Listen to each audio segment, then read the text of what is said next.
여러분, 우리는 지금 이 시대 가운데 일어나는 수많은 일들을 보게 되면 2000년 전 우리 주님께서 이 말세에 거짓 그리스도들과 거짓 선지자들이 할 수만 있다면 하나님이 택한 백성들까지도 미혹하게 한다라고 하는 그 말씀이 한치의 오차도 없이 이루어지고 있다라고 하는 생각을 갖게 됩니다. 이 세상 공중권세 잡은 사단의 세력들은 사이비 단체나 이단은 물론이고 이미 건강한 개혁교회 안에도 거짓 복음으로 파고 들어와서 수많은 성도들까지도 미혹해 하는 일들이 지금도 빈번하게 일어나고 있습니다. 초대교회 때는 물론이고 2000년 교회 역사상 이단과 거짓 교사, 거짓 선지자는 없었던 적이 없었습니다. 예수님의 신성을 부인한 아리우스, 하나님의 절대 주권을 인정하지 않는 플라디우스, 알미니우스, 영지주의, 신비주의, 세속주의, 기복주의 등 이러한 이단들은 한시도 쉬지 않고 우리 하나님의 백성들을 미혹해 왔습니다. 그리고 초대교회 때부터 지금까지 모든 이단들 안에 가장 핵심적으로 나타난 이단 사상이 있는데 그것이 바로 영지주의 사상입니다. 영지주의 사상은 물질은 악한 것이고 영적인 것만이 선하다고 주장하는 이원론의 기초를 두고 있고, 그들은 인간의 영혼은 고결한 것인데 육체라고 하는 감옥에 우리의 고귀한 영혼이 갇혀있다. 그래서 이 육체로부터 우리의 영혼이 해방되는 것을 그들은 구원이라고 주장하면서 이 구원을 얻기 위해서는 영적인 비밀과 영적인 아주 독특한 그러한 신비를 깨달아야 한다고 주장하는 것입니다. 그리고 이러한 영지주의 사상은 기독교 역사를 통해서 여러 가지 형태로 변형되어 왔는데 지금 21세기 개혁교회 안에도 너무나 강하게 치고 들어온 변형된 영지주의는 무엇이냐? 그것이 바로 신사도 운동입니다. 여러분, 신사도 운동의 주창자인 신학자 피터 와그너는 1982년부터 비냐드 은사운동의 창시자인 존 웨버 목사님과 함께 플러 신학교에서 기적과 이사, 교회 성장학이라고 하는 수업을 가르치기 시작했습니다. 이 과목을 통해서 그들은 기도를 통해서 병자들을 치료할 수 있다. 지역마다 다스리는 특정 귀신이 있는데 그 특정 귀신을 무찔러야 이 지역을 하나님의 나라로 확장시킬 수 있다라고 하는 영적 도회와 자신의 조상의 죄까지 다 회개해야지만 가문에 흐르는 저주를 끊어낼 수 있다라고 하는 그러한 동일시 회개라고 하는 그러한 그릇된 사상을 가르쳤습니다. 그리고 그들은 성경시대 때뿐만 아니라 지금 이 시대에도 새로운 선지자나 새로운 사도들의 그러한 직분이 다시 회복되어야 한다라고 주장하고 특별히 그들에게만 특별한 하나님의 권능과 능력이 있다라고 가르치기 시작했습니다. 그래서 피터 와그너는 자신을 중심으로 12명의 사도회를 조직하고 결국 2001년에 제2의 사도시대를 선포하기 시작했습니다. 여러분, 그 결과 신사도 운동은 전 세계 교회로 확장되었고 지금 대한민국 교회 안에도 아주 강력하게 영향을 주어서 성경 이외의 직통계시, 인간의 길흉 화복을 점치는 예언, 수많은 사람들을 자극해 하는 이적과 표적들, 입신, 떨림, 넘어짐, 짐승소리, 금리빨, 금가루, 성령의 춤과 같은 이러한 저속한 무속신앙을 복음에 혼합시키게 된 것입니다. 여러분, 이러한 무속사상의 영향을 받은 수많은 거짓 선지자들이 일어나서 난리를 치고 있는데 어떠한 여성 전조자는 몇 월 며칠에 대한민국에 전쟁이 일어날 것이다 라고 점치기도 하였고 어떤 선교사는 한국에 곧 재앙이 떨어질 것이니 한국에 전쟁이 일어나고 수많은 재앙이 떨어질 것이니 한국을 떠나 해외로 도피해야 한다고까지 이야기하였습니다. 여러분, 그런데 문제는 무엇이냐? 수많은 건강한 교역교회를 다니는 수많은 사람들이 이러한 거짓 선지자들의 메시지에 미혹이 되어 대한민국을 떠나 해외로 도피하는 일들이 일어나기 시작한 것입니다. 또한 코로나 시대를 지나면서 극단주의적인 종말론을 주장하는 거짓 선지자들이 나타나 백신 주사가 666 짐승의 표현이 이 백신 주사를 맞은 사람은 다 지옥에 간다라고 하는 그러한 말도 안 되는 내용을 주장하기도 하였습니다. 또한 지금 우리가 유튜브를 보게 되면 어떠한 전도자라고 하는 한 형제는 자신은 하나님께 특별한 기름 부음을 받았기 때문에 자신의 손바닥에는 기름 부음이 흘러나고 있다. 그리고 자신의 영상을 보고 있는 그런 핸드폰이나 컴퓨터에 손을 대게 되면 자신의 질병이 해결될 수 있다. 또한 하나의 물병을 가져와서 여기서 자기가 기름 부음을 전가시켜 놓았는데 이 물병을 가지고 와서 이 물에 마시게 된다면 질병이 치유될 수 있다라고 하는 그러한 말도 안 되는 이야기를 나누고 있는 것입니다. 그런데 수많은 건강한 교회 안에 있는 성도들이 이러한 거짓 사상에 미혹되고 있는 것입니다. 여러분, 이러한 일들에 대해서 우리가 어떻게 분별하고 어떻게 바른 진리 가운데 나아갈 수 있겠습니까? 지금 이 시대에 또한 가장 화제되고 있는 에즈버리 부흥운동이라고 하는 그러한 운동이 있습니다. 이 에즈버리 부흥운동은 에즈버리 대학 휴즈 대강당에서 매주마다 진행되는 정기 예배가 있는데, 그날만은 특별하게 예배가 끝나고도 사람들이 가지 않고 24시간 기도하면서 찬양하면서 간증하는 일이 나타난 것입니다. 그리고 그 부흥에 엄청난 간증들이 터져나고 있고, 이 간증하는 사람들 중에는 이 부흥의 기간 동안 나에게 직통으로 하나님의 음성이 많이 들리게 되었다라고 간증하는 사람도 있습니다. 그리고 이 집회에는 수많은 사람들이 몰려가고 있고, 이 강당뿐만 아니라 야외 광장까지 수많은 사람들이 메우게 되었고, SNS와 유튜브를 통해서 급속도로 이 에즈버리 부흥운동이 전파되게 되었습니다. 여러분, 이 부흥운동을 보게 된 전 세계 수많은 사역자들이 이게 정말 하나님께로부터 온 이 시대의 대부흥운동이라고 주장하는 분들이 있습니다. 또한 반대로 이 부흥운동에 대해서 쉽게 하나님의 사역이라고 우리가 여겨서는 안 된다, 반드시 진리 안에서 영적인 분별이 있어야 된다라고 주장하시는 사역자분도 계십니다. 특별히 동성애 사역을 전문으로 하시는 어떤 한 사역자는 이러한 사역 가운데 예배를 인도하는 찬양팀이 동성애로 구성되어 있음을 여러 자료들을 통해서 확인하고, 이 에즈버리 부흥운동이 진정한 부흥운동으로 퍼져가려면 먼저 예배를 인도하는 사람들이 하나님 앞에서 자신의 죄에 대해서 통회하고 회개하고 돌이켜야 한다. 그래야지만 이 부흥운동이 정말 건강한 부흥운동이라고 볼 수 있다라고도 이야기하고 있습니다. 여러분, 이러한 일들에 대해서 우리가 이것이 정말 진리인지 거짓인지 어떻게 분별하겠습니까? 많은 사람들을 이렇게 사람들이 일어나고 성령의 역사처럼 보여지면 와, 이게 하나님이 하신 것이다 라고 그냥 무분별하게 받아들이게 되는데, 사도 요한은 요한 1서에서 이렇게 말하고 있습니다. 요한 1서 4장 1절, 사랑하는 자들아, 영을 다 믿지 말고 오직 영들이 하나님께 속하였나 시험하라. 많은 거짓 선지자가 세상에 나왔음이니라. 2000년 전에도 영지주의 세상이 우리 교회 공동체를 미혹하고 있었는데, 그때 사도 요한이 뭐라고 이야기하는 것입니까? 다 믿지 말아라. 너희들은 분별해야 된다. 시험해야 된다. 여러분, 어떻게 우리가 그러면 바른 진리 안에서 이 시대를 분별하고 이것이 정말 하나님께로부터 온 사역인지 거짓의 영이 지배하고 있는 사역인지 우리가 어떻게 분별하겠습니까?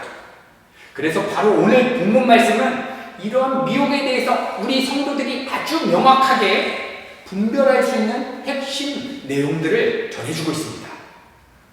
여러분, 겉모양은 엄청나게 성령의 역사처럼 보여지지만 오늘 본문 말씀에서 주시는 핵심 메시지는 무엇이냐? 그 안에 본질적인 열매가 맺혀지지 않으면 그것은 다 악한 영이 지배하는 그런 사역이라는 것입니다. 다시 말하면 어떠한 집회든 어떠한 예배든 어떠한 선교든 우리 교회 공동체가 하는 모든 사역 가운데 반드시 맺혀져야 되는 열매가 있는데, 그 열매가 회개에 합당한 열매입니다. 회개에 합당한 열매가 나타나지 않고는 그것은 거짓된 사상이라는 것입니다.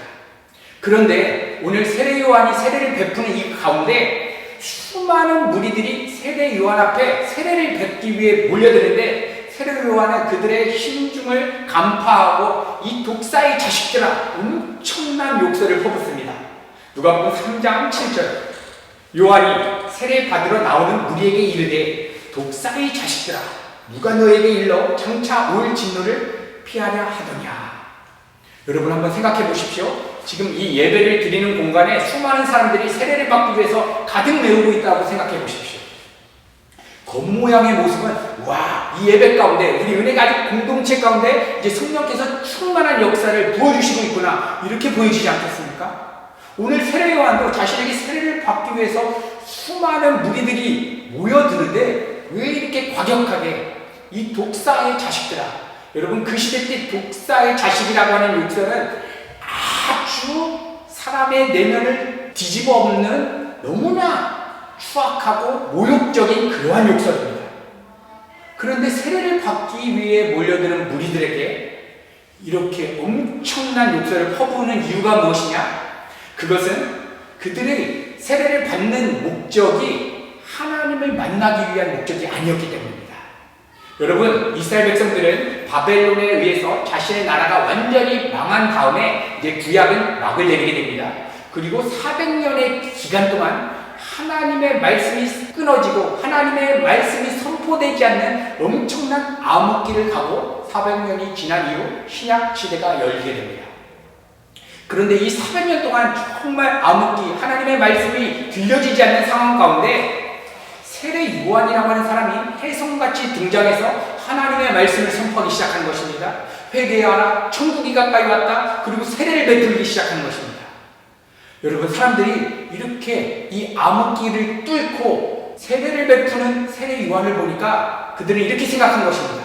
아, 세례 요한이 하나님이 약속한 메시아가 아닐까?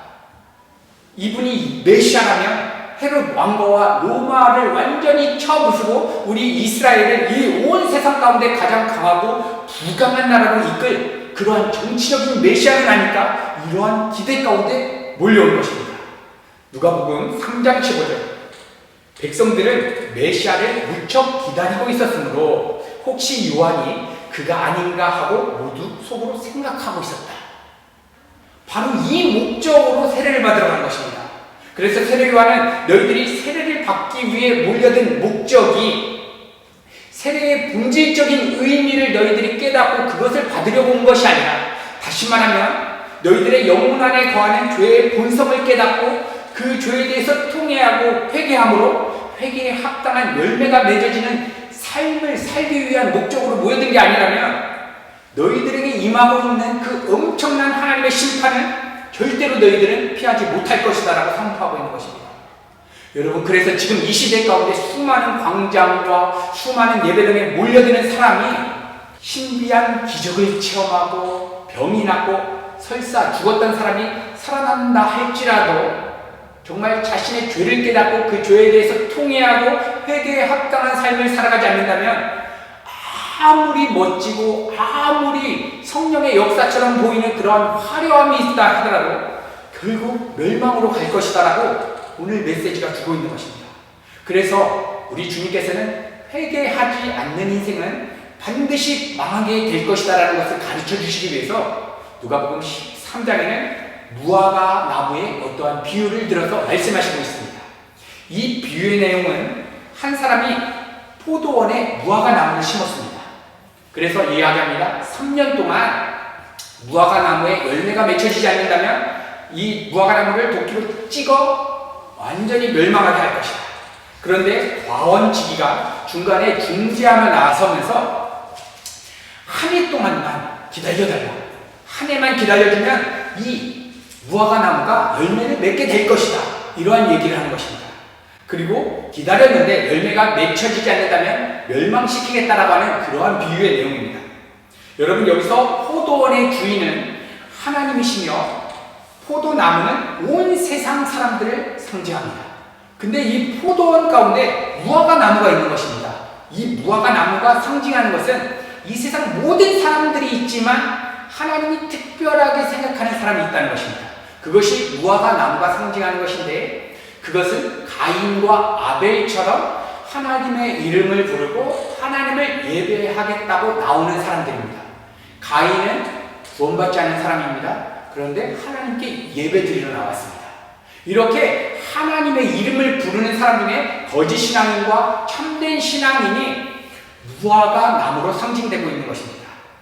그런데 유예기간이 있습니다.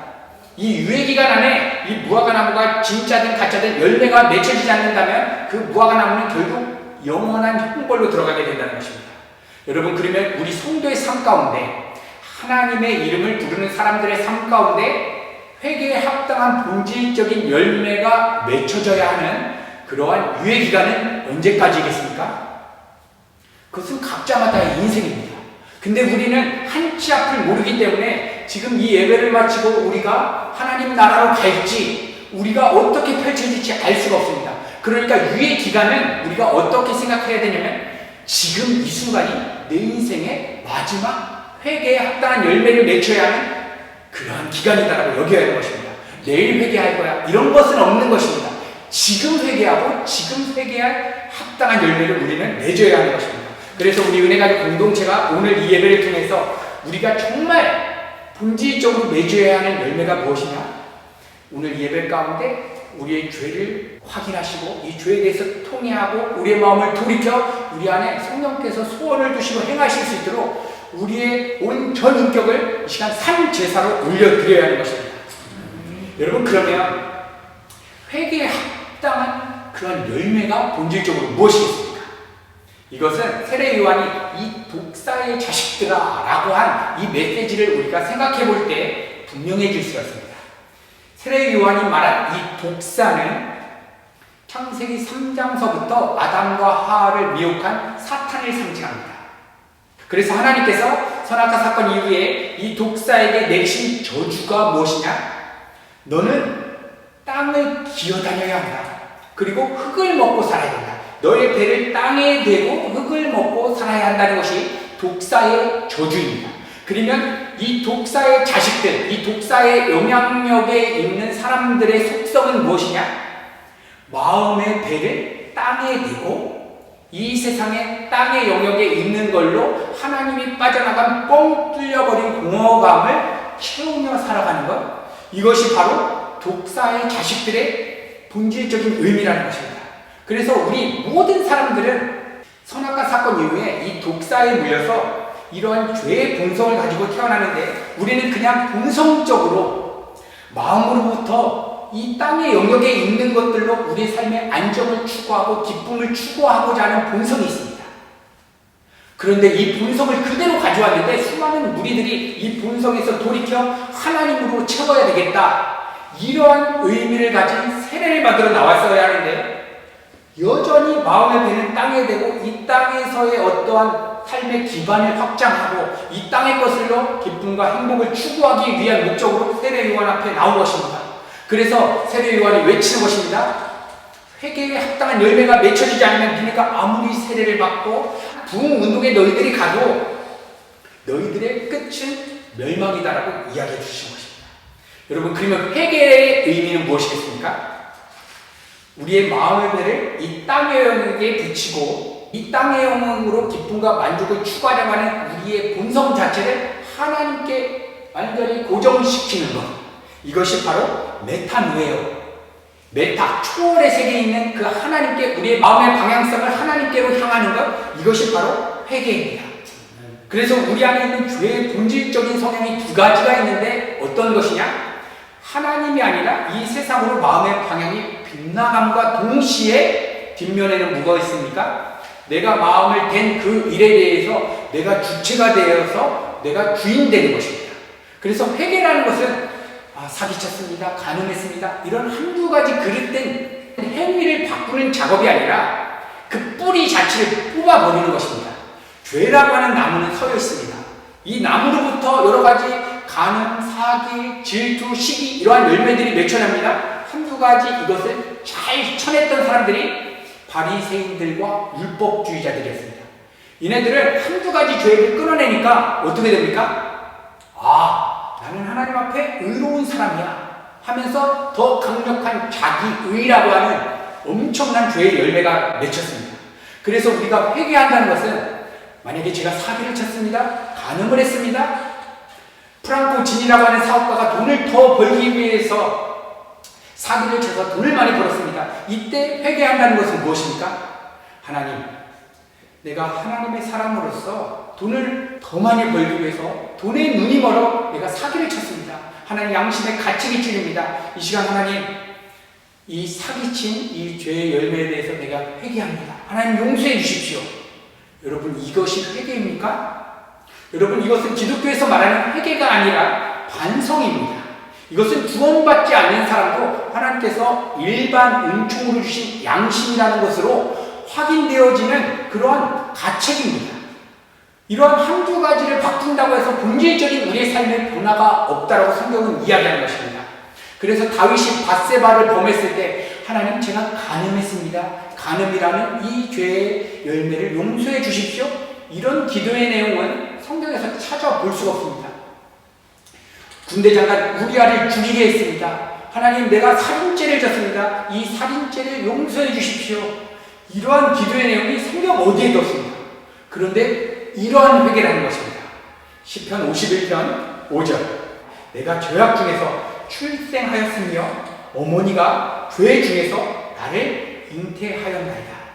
여러분, 이 회개의 기도, 시편 51편의 이 기도는 다윗이 군대장관 우리아의 아내 밧세바를 취하고 이 죄를 숨기기 위해서 우리아를 죽게 만든 사건 이후에 터져났던 회개의 기도입니다. 그의 회개의 내용을 보면 간음했습니다, 살인했습니다, 이런 행위에 대한 언급이 없습니다. 오히려 자신의 존재가 형성되어진 어머니 태중을 떠올리면서, 나는 태어날 때부터 죄덩어리로 태어났구나. 내가 이러한 간음이나 살인, 이런 부도덕한 이런 죄의 열매를 내가 생산하지 않아도 나는 태어날 때부터 죄를 가지고 태어났구나. 그런데 이러한 죄의 열매가 내 안에 맺히는 걸 보니까 내가 그러한 추악한 죄인이었구나. 자신의 실체를 그 죄의 열매들을 통해서 보게 되는 것입니다. 여러분, 이 죄를 생산하게 했던 이 뿌리를 우리는 성령께서 깨닫게 하실 때 우리는 거기에서 통해하는 것, 이것이 바로 회개의 본질적인 의미입니다. 이 죄의 열매들을 보면서 어디를 회개해야 되느냐? 하나님, 이러한 열매들을 맺힌 나라고 하는 존재 자체는 하나님의 은혜가 없으면 어떤 것도 선한 일을 행할 수 없사오니 나라고 하는 존재 자체가 주와 함께 연합해서 나는 죽은 자로 여깁니다. 여러분, 이것이 회개의 의미인 것입니다. 그래서 다윗이 자신의 존재를 통해하면서 예수 그리스도로 상징되고 있는 점도 없고 흠도 없는 어린 양이 내 죄를 다 전가받은 그런 어린 양이다. 이 제물에 내 죄를 다 전가시키고 번제단에 타 죽는 어린 양과 내가 함께 죽는 것이다라고 동일시 여기면서 그 앞에서 통회하는 것, 여러분, 이것이 회개인 것입니다. 그러니까 회개를 한다는 것은 예수 그리스도께 우리의 죄를 다 뒤집어 씌워서 전가시키는 것입니다. 예수 그리스도께 내 죄를 다 뒤집어 씌워야 하는 것입니다. 여러분, 우리가 죄를 예수 그리스도께 다 뒤집어 씌우지 않는다면 그 어떤 사람도 하나님의 엄중한 심판을 피해갈 수가 없는 것입니다. 그리고 예수 그리스도의 그 온전한 의를 나의 것으로 빨아들이는 것입니다. 이것이 대속과 의롭다함의 의미입니다. 내 죄를 예수 그리스도께 다 전가시키고 그 예수 그리스도의 그 온전한 의를 내 걸로 받아들이는 것, 나의 의로 받아들이는 것, 여러분, 이것이 회개입니다. 그러니까 회개는 하나님 사기쳤습니다, 가늠했습니다, 음란한 생각했습니다, 이렇게 한다고 해서 우리의 삶이 바뀌어지지가 않는다는 것입니다. 저는 청소년기 때 어떤 부흥회를 참여하게 되었는데 부흥회를 인도하는 강사 목사님이 얘기했습니다. 너희들 안에 생각나는 모든 죄의 제목들 다 적어라. A4 용지를 주고 펜을 줬습니다. 다 적기 시작했습니다. 생각 안 나는 거 성령께 기도해서 다 적어라. 다 적었습니다. 그리고 죄의 종이를 적은 A4 용지를 꾸겨서 마지막 부흥회가 끝나고 캠프파이어 때 거기서 넣어서 태우는 것입니다. 그러고 나서 하나님께서 우리의 모든 죄를 다 용서해 주셨다. 이게 회개라고 얘기했습니다. 그런데 저의 삶에는 진정한 변화가 없는 것입니다. 정말 거룩하며 하나님 앞에서 바로 쓰려고 하면 할수록 예배 자리 가운데 가면 이 엄청난 죄의 무게가 저를 짓누르기 때문에 자유할 수가 없는 것입니다. 아무도 이러한 죄에 대해서 지적하지 않고 그냥 암암리에 당연히 그런 것이지 하면서 넘어가는 것입니다. 여러분, 이것은 반성이었기 때문에 진정한 변화가 없었다는 것입니다. 그런데 어떻게 회개해야 되는 것입니까? 하나님, 내 안에 이런 더러운 것들이 자꾸 발생하게 되는데 이 더러운 것을 발생하게 하는 내 영혼 안에 거하는 그 죄의 본성이 있는데 이 죄의 이 경향성, 이것을 해결하신 예수 그리스도께 내 마음을 포개고 하나님, 내가 주와 함께 죽고 온전히 하나님의 거룩한 사람으로 내가 다시금 하나님, 내가 살아가고 싶습니다. 그리스도의 십자가의 마음을 포개기 시작할 때에 비로소 그동안 절대로 변화시킬 수 없다라고 생각했던 저의 죄의 세목들이 해결되어지는 것을 저는 경험하게 된 것입니다. 여러분, 그러면 이러한 회개를 해야 되는 목적이 무엇이냐? 그것은 단 한 가지 목적을 가지고 있습니다. 바로 다시금 하나님과의 그 친밀한 관계, 하나님의 임재 아래 거하고 싶어서 회개하는 것입니다. 그래서 우리 성도들은 내 사업이 망하든 흥하든 한 가지 목적으로만 회개하는 것입니다. 하나님, 내가 주의 임재 아래 거하고 싶습니다. 하나님, 내가 다시금 주님의 그 사랑, 하나님과의 그 뜨거운 관계, 하나님, 내가 회복하고 싶습니다. 이 목적으로 회개하는 것입니다. 그런데 많은 사람들은 이 목적으로 회개하는 것이 아니라 다른 목적으로 회개하는 것입니다. 다른 목적으로 회개하기 시작할 때 반드시 회개에 합당한 열매는 나타날 수가 없는 것입니다. 예를 들어서 어떠한 크리스찬 사업가가 사업에 어려움이 오고 집안에 어려운 문제가 막 생겨납니다. 이때 크리스찬 사업가는 생각합니다. 내 사업에, 내 가정에, 내 인생에 이러한 문제가 있는 걸 보니까 하나님 앞에서 올바르게 행동하지 못한 부분은 무엇인가? 그리고 생각하게 됩니다. 그러면서 깨닫게 됩니다. 지난달에 내가 합법적으로 세금을 내지 않았구나. 내가 이 세상의 가치관과 타협하여 곤무술수를 내가 피웠구나. 이것을 깨닫고 하나님께 회개하며 기도합니다. 하나님, 내가 정말 하나님이 원하는 그러한 사업을 이루어가는 것이 아니라 이 세상의 가치관과 타협하면서 그릇된 사업을 했습니다. 이 시간 하나님께 회개하오니 다시금 이 사업을 회복시켜 주신다면 하나님, 이 사업에서 나오는 모든 재정을 가지고 하나님께 영광을 돌리겠습니다. 여러분, 이것은 회개의 목적이 아닌 것입니다. 하나님과의 온전한 연합을 목적으로 하는 것이 아니라 결국 나의 사업의 확장을 위해서 회개라는 것을 도구로 사용하는 것일 뿐입니다. 회개는 무엇이냐? 하나님, 제가 사업을 해서 이렇게 사기를 쳤는데 어려움이 일어났습니다. 그런데 사업 망하게 하셔도 괜찮습니다. 내 가정이 완전히 박살나도 괜찮습니다. 그런데 하나님, 저에게 한 가지 소원이 있습니다.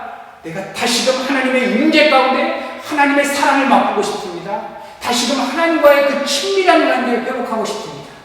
여러분, 이 목적으로 기도하는 것이 진정한 회개라는 것입니다. 만약 이 본질적인 목적이 아니고 내 삶에 어려워진 문제를 해결하고 싶어서 회개를 한다면 여러분, 우리의 삶에는 진정한 변화도 없고 우리가 거짓된 신앙으로밖에 우리가 살 수 없는 것입니다. 그래서 세례 요한은 이 독사의 자식들아 라고 이 무리들에게 외치자 그들이 이제 이야기하는 것입니다. 그럼 우리가 어떻게 해야 됩니까? 이때 세례 요한은 회개에 합당한 열매의 내용이 무엇인지를 이렇게 선포해 주십니다. 누가복음 3장 11절, 대답하여 이르되 옷 두 벌 있는 자는 옷 없는 자에게 나눠줄 것이요 먹을 것이 있는 자도 그렇게 할 것이니라. 여러분, 세례 요한은 옷 두 벌 있는 자는 옷 없는 자에게 나눠주라고 합니다. 여러분, 이것은 단순히 우리가 입고 있는 이런 옷, 어려운 사람에게 나눠주는 그런 구제의 내용을 말하는 것이 아닙니다. 이 옷은 상징적인 의미를 지니고 있는데 사람들마다의 신분을 이야기합니다. 여러분, 그래서 우리가 이 세상을 살아가면서 나는 우리 가정의 남편이다, 나는 우리 가정의 아빠이다, 나는 아내이다, 나는 목사이다, 나는 선생님이다, 나는 사업가이다 라고 하는 그런 신분의 옷을 입게 됩니다. 이게 옷 한 벌 있는 것입니다. 근데 옷 두 벌 있는 자는 누구이냐? 이 옷 한 벌을 입고 있다가 이 세상을 살아가면서 복음의 말씀을 듣게 되고 이제 거듭남을 경험하게 되면서 그리스도의 의의 옷을 입은 사람이 있다는 것입니다. 그 사람이 옷을 두 개 가지고 있는 것입니다. 그래서 옷 두 개 가지고 있는 사람이 옷 한 개밖에 없는 사람에게 나눠주라고 하는 의미는 무엇이냐? 이 세상에 옷 한 벌만 가지고 영원한 사망 속에 가는 사람들에게 그리스도의 의의 옷을 전해주라는 것입니다. 여러분, 이것이 회개에 합당한 열매라는 것입니다. 우리가 진정으로 회개를 하게 된다면 우리가 가는 삶의 영역 가운데 자녀들 앞에서, 부모님 앞에서, 우리 사업의 현장에서 우리는 무엇을 목적으로 삶을 살아가는 것이냐?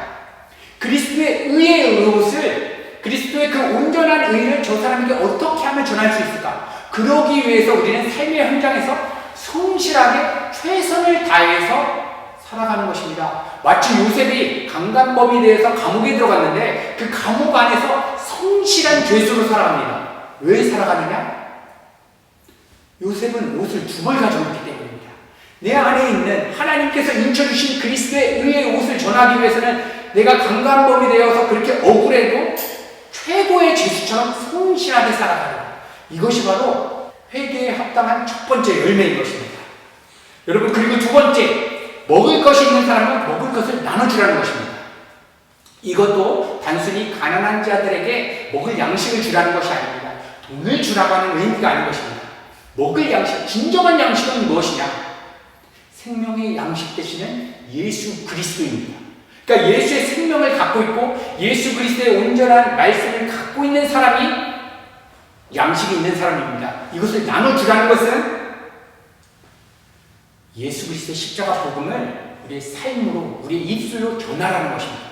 그리고 이어서 이제 세리들까지도 세례 요한에게 세례를 받고자 나오는데, 세례 요한이 회개에 합당한 열매에 대해서 이렇게 메시지를 주시고 있습니다. 누가복음 3장 12절, 이렇게 세리들에게는 부과된 것 외에는 거두지 말라. 여러분, 세리는 그 시대에 죄인으로서 엄청난 욕을 먹고 유대 사회에서는 완전히 매국노로 취급받았던 자입니다.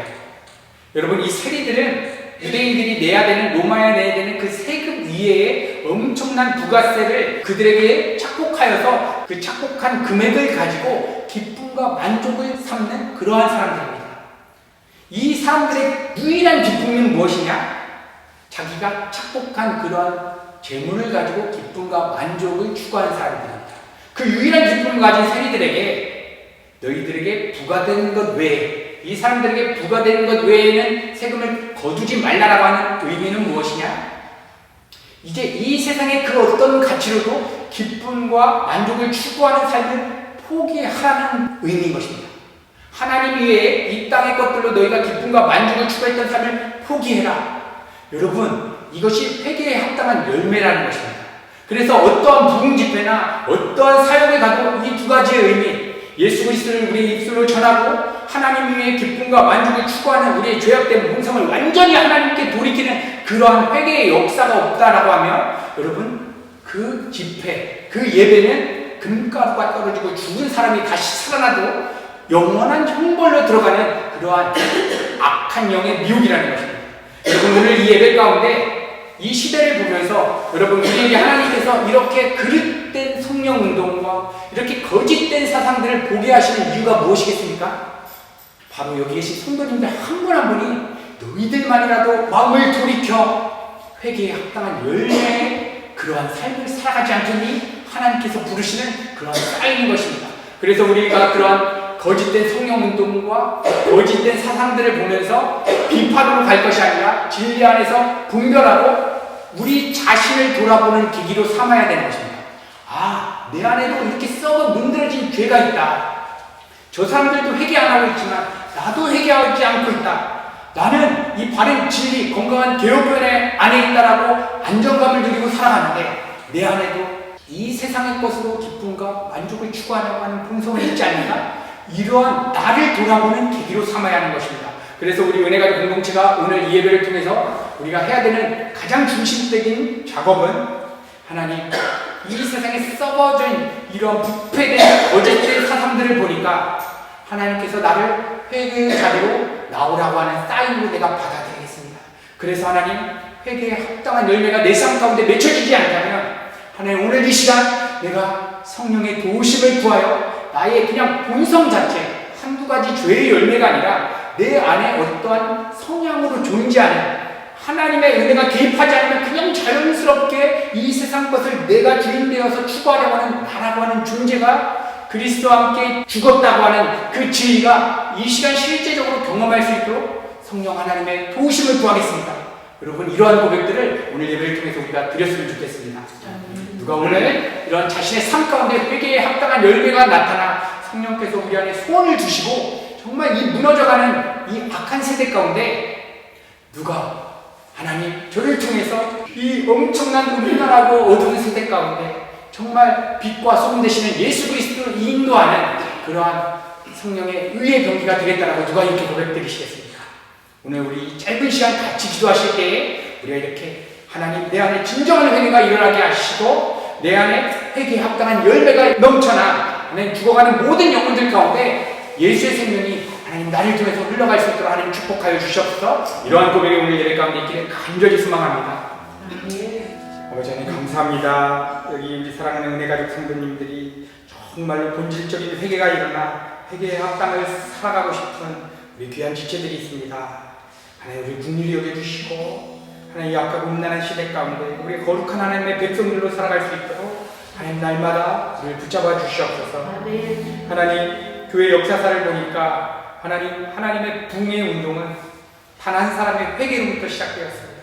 죄에 대해서 돌이키고 예수 그리스도께 우리의 모든 죄를 다 연합하여서 주와 함께 죽고 주와 함께 살아서 이제 우리의 삶의 모든 영역 가운데 그리스도만이 존귀케 되기 위한 목적으로 모든 일을 살아갔던 그런 한 사람을 통해서 부흥의 운동이 시작되었습니다.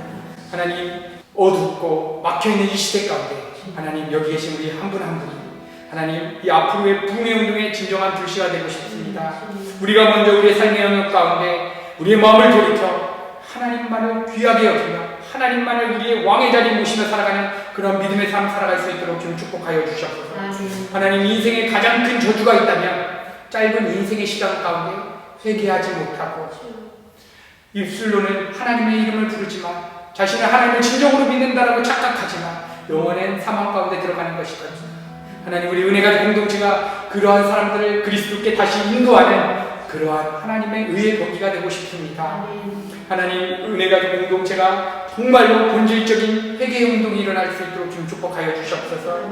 하나님 우리의 귀가 즐겁고 우리의 마음을 단순히 위로해주는 그런 메시지가 아니라 하나님의 말씀에 순종하고 하나님 앞에서 어떻게 거룩하게 우리의 삶의 영역 가운데서 살아갈 수 있을지 고민하고 그걸 가지고 나누는 우리 공동체들도 주님 축복하여 주시옵소서. 주일 예배 다시 만날 때까지 하나님 성령 하나님께서 우리의 삶 가운데 회개에 합당한 열매가 나타나 정말 하나님이 주신 기쁨과 평강 가운데 우리가 삶을 살아갈 수 있도록 주님 축복하여 주시옵소서. 모든 말씀 예수님의 이름으로 간절히 기도드렸습니다. 아멘.